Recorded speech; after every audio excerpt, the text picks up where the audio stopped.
Izany amin'ny fametrahana vavahady etsy amin'ny fokotany akorondrano Atsinanany fa distrika isan'ny misedra mafy ny faharatsian'ny lalana ny distrikan'Arivonimamo.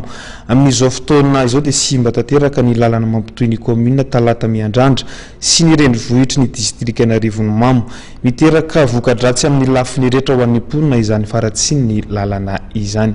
Vola ravoavy sy tsira kotoarson.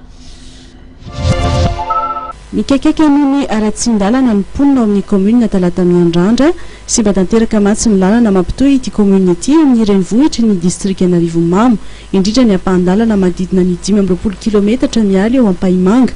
Na dia sarety izay fitaovam-pitanterana vokatra aza mijaly raha ny fitarainan'ireo mponina manansaotra noho izany ny famoam-bokatra ny an-toerana. Ny fambolena ovy no tena mampalaza ny kaomina Miandrandra ao anatin'ny tao-pamokarana ny tantsaha izao fotoana izao nefa zara raha misy 200 ariary no andraisan'ny mpiantoka ny kilao nefa dia mbola alefa trosa avokoa izany ho hiatran'ny tantsaha. Vao mialy eny mieritreritra mihitsy izy dia efa mihery. Aty tampiaty be makaty zany tena enjany amin'ny lalana ratsy.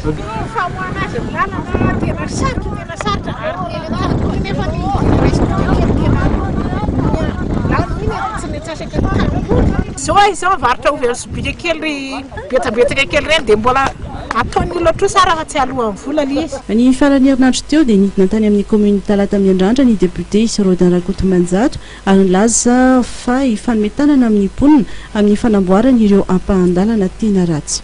Eto dia nanapa-kevitra izay fa hanao lalana ahitsindrovanay vahoaka izany hoe nangataka ireo izany nangataka hoe hiara-iasana izay ho atao ilay lalana tsy mendrika ny jalo ny vahoaka tsy natao hijaly ny vahoaka raha mbola misy fitondrana amin'ny fitondrana ka izay ny teneniko hoe rehefa tsy manao fanjakana mbola vitatsika fa izay matahotra. Isan'ny zava-manahirana ny mponina ny an-toerana ihany koa ny fanaovana karapanondrom-pirenena sy ny fanamboarana kopin-jaza.